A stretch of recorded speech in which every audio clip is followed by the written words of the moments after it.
Microtrending. Welcome back. I'm Gabrielle, and you are listening to Microtrending, the podcast for anything having a moment for better or for worse.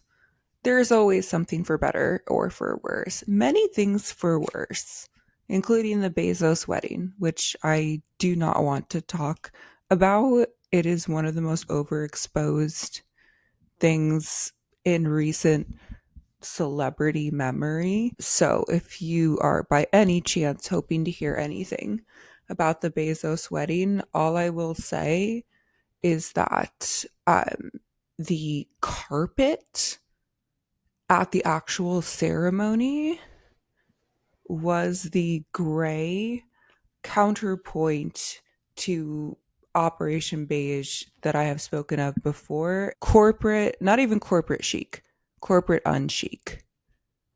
So there's that. Anyway, I am getting back into whatever my normal routine was before after being away from home for like 2.5 weeks, which was a lovely time. Family time here, family time back in the Bay Area, very wholesome family moments. My sister's birthday, Father's Day. Whenever I'm home, I always bake a lot, specifically cookies. And I know I make fun of like trad hobbies a lot within talking about Operation Beige. And I do want to clarify that I think cooking and baking skills are traditions and are things that should be celebrated and upheld. Life skills. You should be able to, at the very minimum, cook for yourself. And baking, as specifically like trad as that has like kind of become, I think a lot of times when we think about like home cooking and baking now, at least like 2025, we think of like Nara Smith and all that. But I will say that baking has always been there for me. It is very therapeutic. It has gotten me through some depressive episodes from like middle school onward. That's when I like started baking. And you know, some people turn to drinking or to watching the Twilight series or to Claro. I turned to cookies. My dad specifically commissioned a bunch of chocolate chip cookies to take for a potluck at his work. So you're welcome, Dad. I hope they enjoyed. Actually, I know they enjoyed because one guy like came up to him in like the company bathroom and was like, "Thanks for the cookies." They were mine. Anyways, back home, back in action, back in video action here. There's a lot of new stuff that I want to write and record, and I mentioned this last episode, I think, perhaps before, but my episode with the Glow Job podcast is out. It was released last week. I had so much fun recording with them, recording with Sasa and Julia. Please go give it a listen or a watch either on Spotify or on YouTube. And besides my episode at all, they're absolutely worth a follow, especially if you love just trends in general, but especially keeping up with like makeup and beauty trends and the beauty industry. Go follow Glow Job. Microtrending. Last week I did talk about Sabrina Carpenter and just the trend of policing women and their bodies no matter what they do artistically. I have many layered thoughts there, so go give it a listen. It was an audio only episode, but I'm hoping that you'll give it a listen regardless. But today I do want to talk about something that I think we actually do need a little more community policing around, and I don't even like thinking about it in that way necessarily because ACAB number one. But my point is, this is something that I think needs to be called out. We need to normalize calling this shit out because it's only going to get more harmful when it comes to relationships, romantic or not. And that is turning to AI for validation, specifically seeking out an AI chatbot of the opposite gender, because this seems to be a heterosexual white male problem specifically, as are 99 out of 100 problems. But this one specifically is being, I think, championed by a very specific group of people.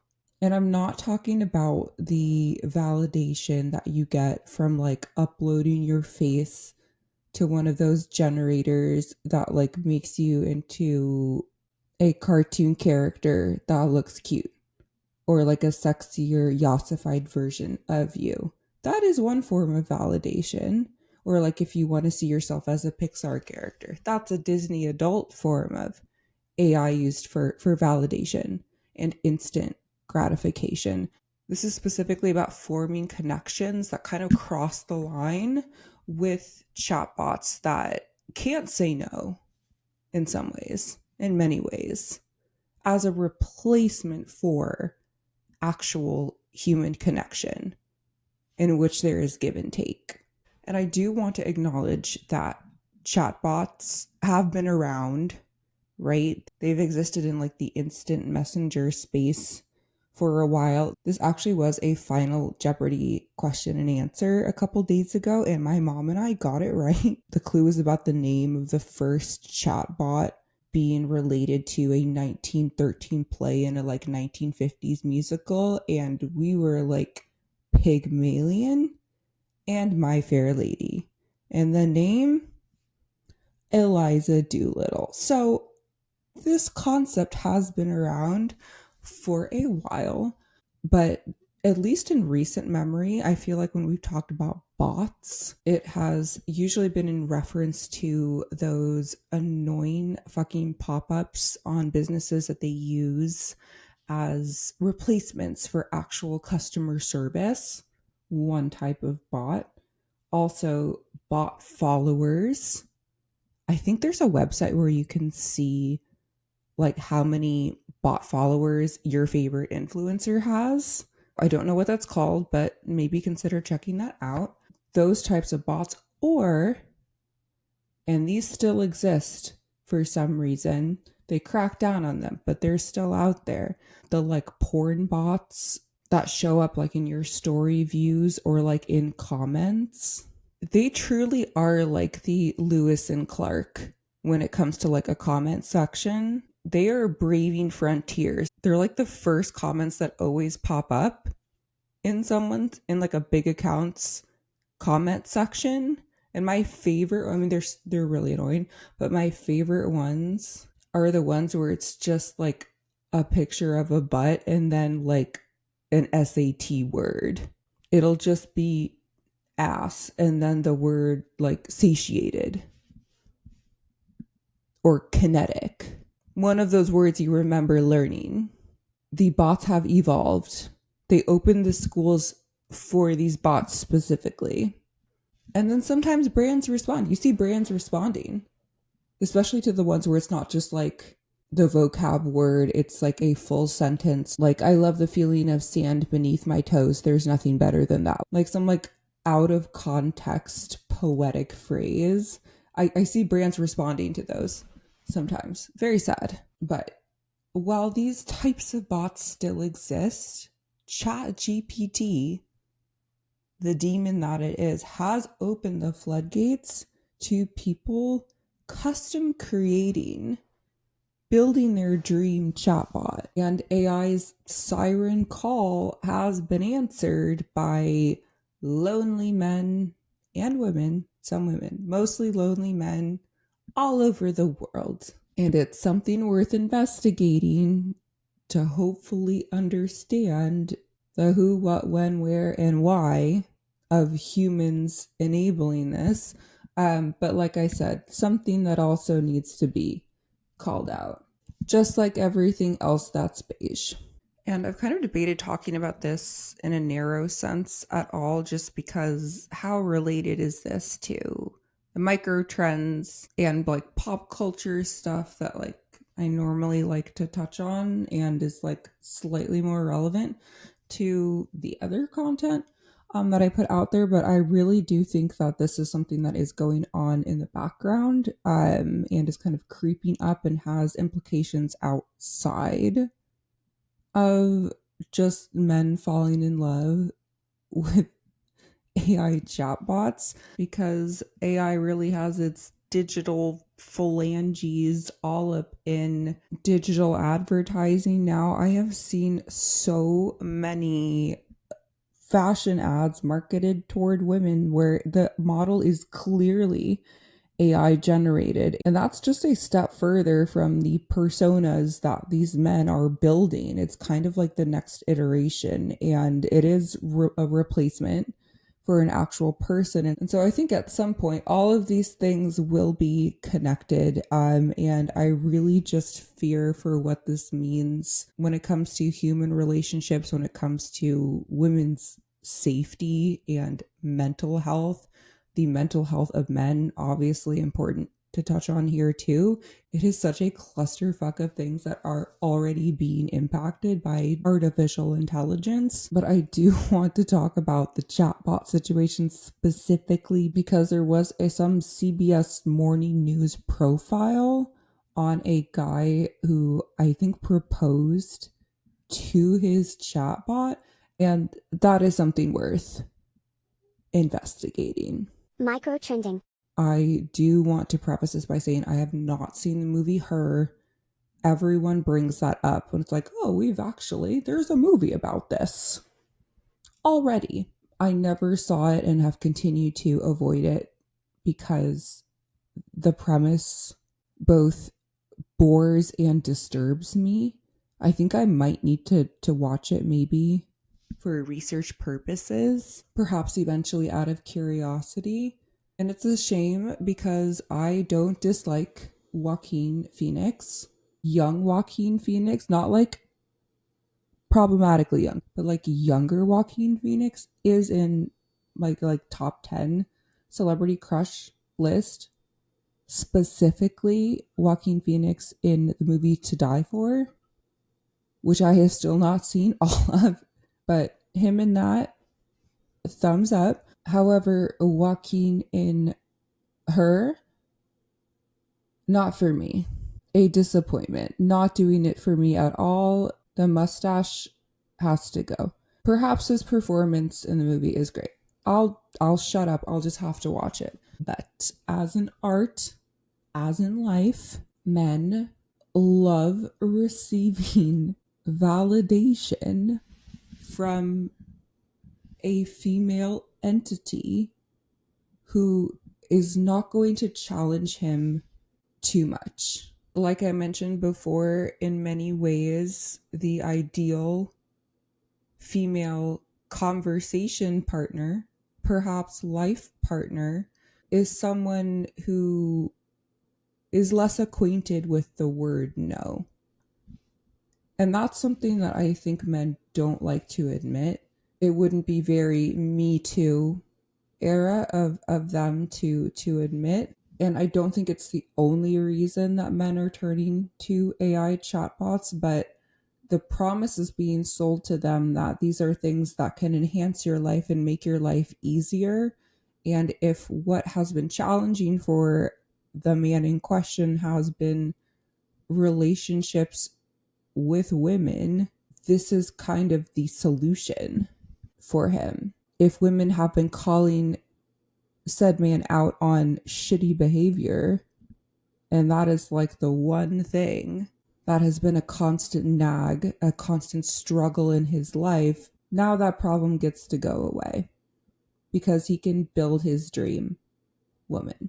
Anyway, enough broad speculation on this. I do actually want to talk about the CBS Morning guy. His name is Chris. And then I also watched another profile that was filmed before the CBS Morning one that includes actually that same guy before things got a little more serious with his robot lover. It included him and then another guy. So, two brave men, brave enough to expose their chatbot relationships on national television. Two men we will be looking into today. Now, the CBS Morning profile segment, whatever, that I mentioned came out, I think, like a little over a week ago. However, this guy, Chris, is not new to sharing his relationship, his AI girlfriend, with the public. He has been profiled in other places, like that other segment, which we'll get to in a minute. But he is out there sharing his totally normal relationship status of being married with kids, human wife, human child, at least one. They showed one at least, while also being actively in a relationship with an AI chatbot that he designed. Now, if this were the end result of a super nerdy, already polyamorous couple, you do you. I'm sure that existed before ChatGPT became normalized. And again, good for you. But that is not what this situation is. There are cracks in the foundation. But the chatbot, if we can speak on her for a second, her name is Sol. She is apparently Latina, from what I can tell. She calls him in one of the clips, she calls him cariño with no accent in her chatbot voice, cariño. And you could probably guess that his wife is white, and there's nothing wrong with that. But the white boy thirst for Latinidad is unquenchable. It's funny, but it is problematic and kind of fucked up when you think about who's getting profiled, who's getting detained, and who's getting deported as we speak right now. There are human bodies and souls affected by the racism and genocidal tendencies of our current administration, and obviously prior administrations as well. But this literal neckbeard has created essentially Hilaria Baldwin in code form. So you get to see him like in his element, talking to Soul, doing his little mechanical engineering shit in his office or workshop or whatever, really setting the scene that this is a true blue nerd that we're dealing with here. And then they bring in his wife. You see them in the kitchen together. A likely place for a human wife to be. And I say that facetiously, but it's also kind of a disgusting truth to acknowledge here, because if you are so in love with an AI woman with a chatbot, why are you married to and living with a living, breathing woman? And you can probably guess why. And it actually kind of makes me sick to think about it, but you see them together there in the kitchen, and she admits that she has thought, is there something that I'm not bringing to the table? Is there something that I'm missing?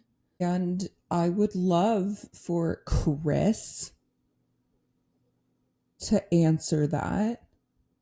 But since we can't ask him, we'll just sit with that question for a second. But then after you have that super revealing moment, you see their 2-year-old like run into frame, and this child has not had their hair brushed since they grew hair. It's all fucking sad to me. And it honestly did remind me a little bit of TLC's, I think it was on TLC, My Strange Addiction, where you would see people in relationships with inanimate objects, which I guess makes a little bit less sense because those objects, like the car, like the carnival ride, if you've seen those episodes, they're classics. Those people do feel like they are receiving messages of love, affection, whatever else from those objects, but they're not speaking to them in the way that these chatbots can. They're not giving them that validation, which is the drug that is keeping these chatbot relationships in motion.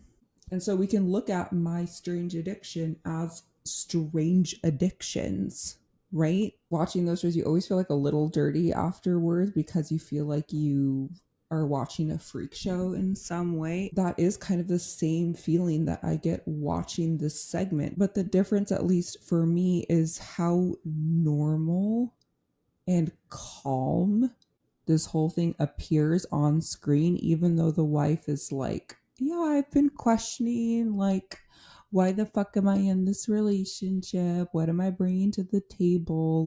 This Chris fellow appears very neurotypical. I mean, he is like super nerdy, but there isn't something obviously mentally off about him. He seems like someone who could be your coworker. And that might not be fair to say because you can't like look at someone or just like, watch a few clips and be able to like assess how mentally fit they are or not. But he just really seems like someone that could have worked at a school or an office that you worked at before. And I think that coupled with the normalization of just using ChatGPT for everything, including non-romantic, like totally non-sexual validation, we have completely normalized that. And we are continuing to normalize that in a way that is only going to enable the chatbot AI companion bullshit even further. Anyway, this guy Chris proposes to Soul and she says yes or claro que sí, and I wish them the best, I suppose. I hope that their wedding is DJ'd by all of the shitty AI bands that Spotify wants to keep pushing for reasons unknown. Anyway, that was the most recent segment, but there was one that I'm assuming was from last year. I didn't check. It was before Chris married his human wife and had a child, because he was on this one too. And it was a Today segment, and you can look this up and watch it for yourself on YouTube. It is called How Humans Are Forming Romantic Relationships with AI Chatbots. And I think that the term humans is generous here because, as I've mentioned, it's really like one type of guy whose humanity we should perhaps reassess. At least one type of guy featured in this segment. Before we see Chris and Soul 1.0, there is this other guy who is divorced, a divorced man. Nothing wrong with being divorced, but just to paint the picture, he seems to be in his 40s. He has a son who they don't show, but who is referenced. And he built an AI girlfriend as well, from the ground up, from the prompt up. Her name was like Jen or something, and they show like the AI version of Jen. I forgot to mention that I think what we were seeing in the Chris segment on CBS were 3D renderings of Soul, but Soul, as we saw, was like this like shiny green, purely like metallic robot looking robot, which is fascinating to me. It really paints Chris as like a slightly different kind of guy than this fellow. I don't remember what his name was, but Jen, you do see a photo of, and she looks barely 18, I will say. Ponytail. And I think he created her, if I'm remembering correctly, to be like a sarcastic New Yorker.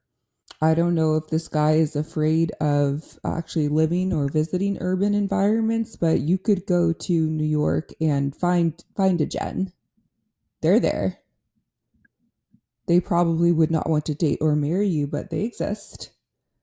Anyway, we see an AI picture And the interviewer asks if Jen has met this guy's son and his IRL friends, if they exist. And he says yes to the son. This man still has custody of some sort. Jen has met the son and has met some of his friends.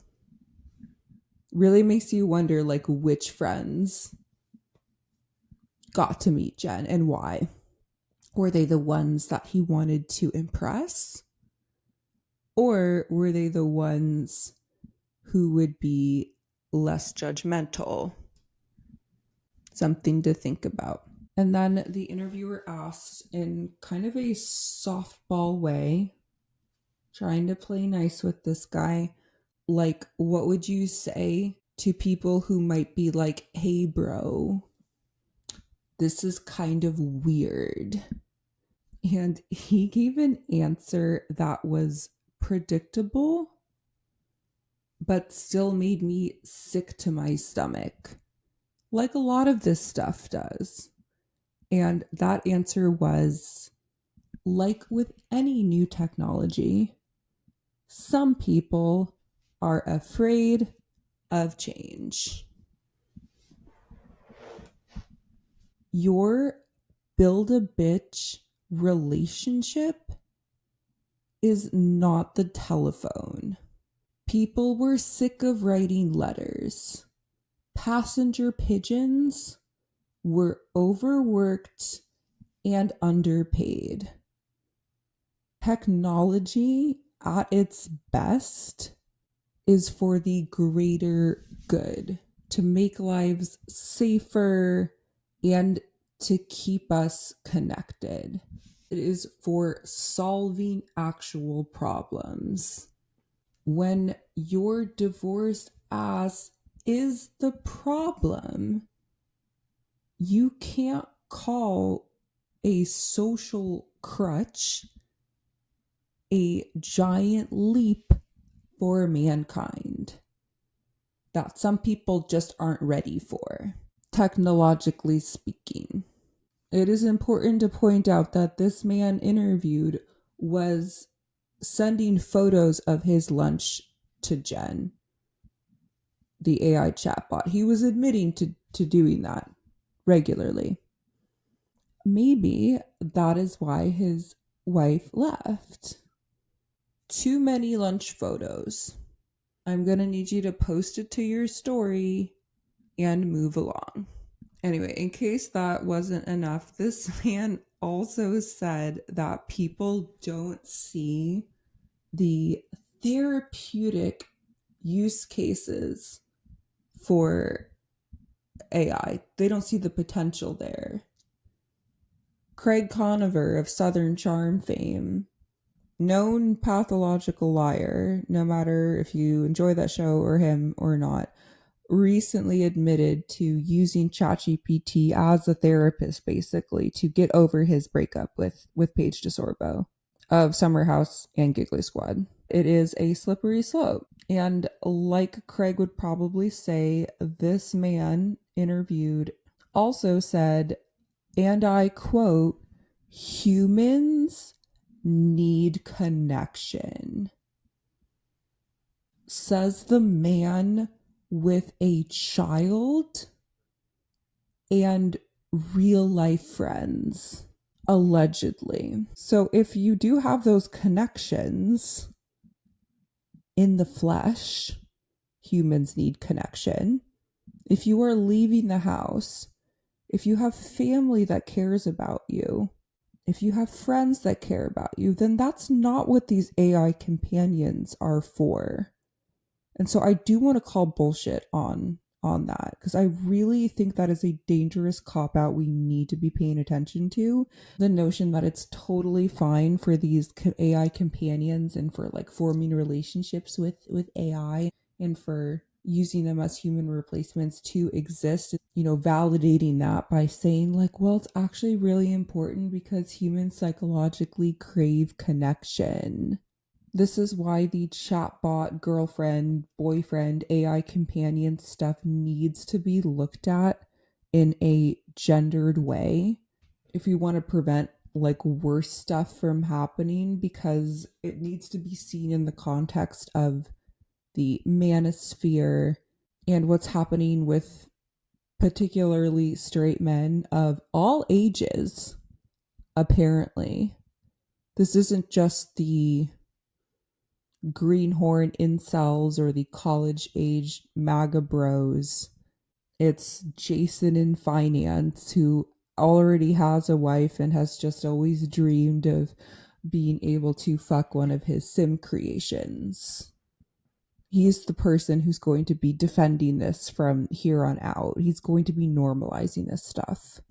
And I learned from this same interview against my will that these AI companion apps have over 36 million downloads. And this was, I'm pretty sure, like in the latter half of last year. So, more now. They're profitable apps for all of this, which is a surprise to no one. I would be shocked if there weren't job openings in the future for chatbot pimps, because that's definitely like the direction some of this is going. Not to be chicken little about all of this, but that does concern me. Microtrending. Anyway, the other bot lover that was featured in the segment was Chris, who we mentioned before as having recently proposed to Soul, his chatbot girlfriend, now fiance, I suppose. And so this interview happened when he had 2 girlfriends. He really should have just gone on Love Island, or at least Love Island for nerds. Anyway, the woman who is now his human wife, if they are still together on this day in 2025, was also in this earlier interview.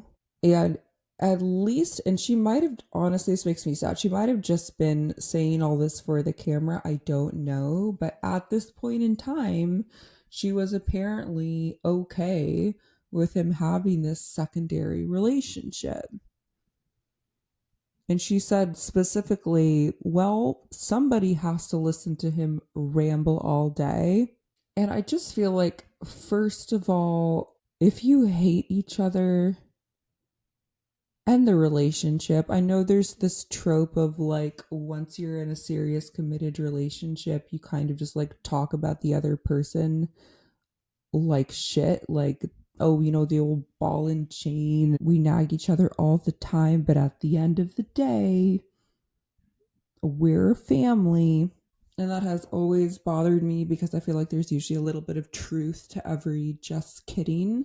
But I also feel like any romantic relationship, there should be like a base level ability to hold a mutually respectful conversation, perhaps with some common interests, if you're going to be spending a significant amount of time with someone, especially living with them. Or at the very minimum, there should be a curiosity about the other person's interests. I actually think it is healthier to have different interests that you can like appreciate in the other person. I would not want to date a man who is all up in all of my interests.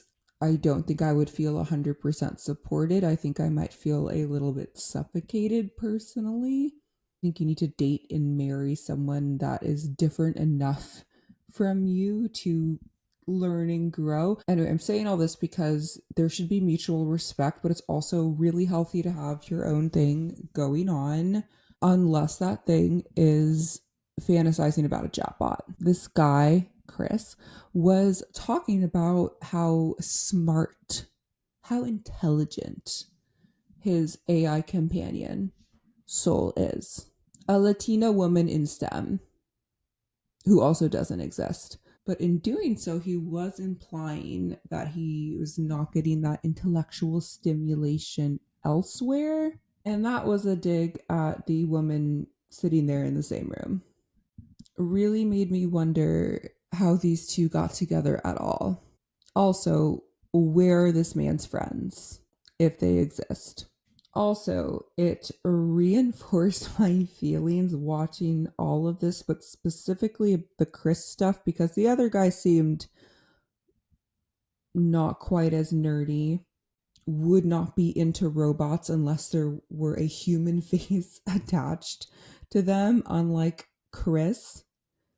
Um, it reinforced my feelings about sapiosexuals, which I know is slightly different than the robot business, but this guy really exemplified, I think, what's problematic about this archetype. And I hate to be prejudiced if this is you, but there is something very dark-sided about this level of nerdery.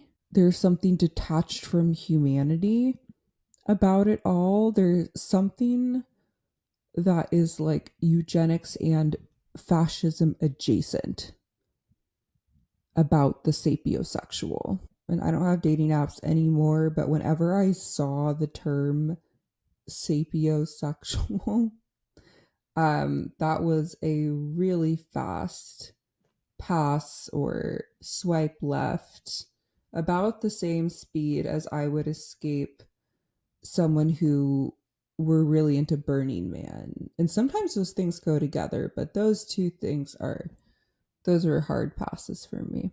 And it is not without exposure to this type of person, because I grew up in the Bay Area, which I mentioned before. I went to an exceptionally nerdy Ivy feeder high school. I did not go to an Ivy League school, but I knew many people that did. Academics were oppressively important and continue to be in the Bay Area. I think that is unfortunately kind of the status quo. But my point is that I have, in different times in my life, been acquainted with this type of person. Not unlike my friend group, but I have seen it in like work and education settings. The valuing of book smarts above anything else, above humanity. And I will be honest with you, I do have insecurities as a human being, as we all do. Most of them I think have to do with like social interactions and overthinking them. Also, sometimes feel insecure in relationships. Relatable. And I used to be really insecure about being tall.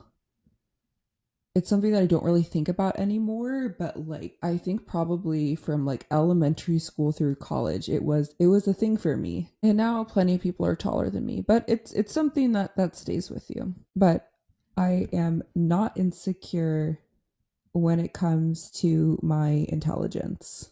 And if you're smart, you know that you will never know everything. There's always somebody smarter. But I do trust in my ability to figure things out if I need to. And along with that, I have found that the sapiosexual archetype, the type of guy who sees women and usually also people of certain races as less intelligent, as a rule, is a garbage person. IQ tests have always been problematic since their inception, but if we're talking EQ, theirs is in the toilet. It's in the sewage pipes. Or it never existed. And there may be some exceptions, but generally, these are men who are disgusted by femininity. They actually hate women, and I think would probably be happier sitting in Plato's cave, engaging in a circle jerk with other sapiosexuals if they need an alternative to a smarty pants AI girlfriend. Of course, I do blame Elon, who is a fake nerd to begin with, but also all of Silicon Valley. Not the show, which was amazing, but Silicon Valley, the tech mecca. But the torch has been passed to the men championing AI as this great solution to self-made problems, including the male loneliness epidemic. And I don't want to say that the male loneliness epidemic is entirely self-made. I think it's probably like 99% self-made. I haven't done enough research into it to know. But if you're having trouble talking to the opposite sex, if you're having trouble respecting women, this is not the answer. Anyway, I would love to know your thoughts on what the best and worst case scenarios of AI companionship could be. But something that I do actually fear being normalized is conflict avoidance and compromise avoidance. And these are kind of important things to not avoid if you're either already in a human relationship or if you hope to be in one someday. If you're like a young guy who's just getting into dating and your first experience exercising game at all is speaking with a female chatbot, that's concerning. You need to learn how to deal with conflict and learn how to compromise in romantic relationships and other ones. And I'm saying that for obvious reasons, but also because while I have not ever used ChatGPT or anything similar, I've only ever accidentally used AI just by, the Google searches, which now have that function at the top. But I've seen so many screenshots of ChatGPT responses, and the pattern that I noticed so much, pattern recognition, is how supportive and validating, and it's just all seems like it's just rainbows and butterflies, and like, how could you hate something that's so loving and caring and yeah, so supportive and validating? And that is a fucking problem when somebody agrees with you 99.9999% of the time. That's not a real relationship. You were turning into Jax Taylor, and that should scare you. You are not actually becoming the best, most optimized version of yourself. It's the opposite of growth. It really makes you think that Sisyphus had AI in his ear telling him that he's so good at pushing that boulder and he's definitely going to reach the top. He's really putting in the work and it shows.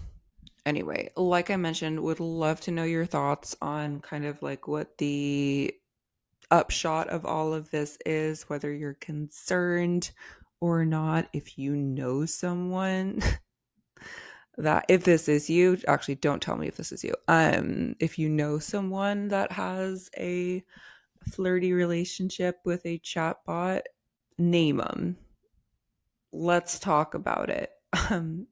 Comments are open everywhere, as always. You can also DM me, or you can email me at saltlacroix@gmail.com. I know politically that times have never been bleaker in some ways. I recognize that. But in a way, I think being in a human situationship might actually be psychologically safer than losing yourself to an AI relationship that's not real. Anyway, thanks again for listening, and I will see you next week. Bye. Microtrending.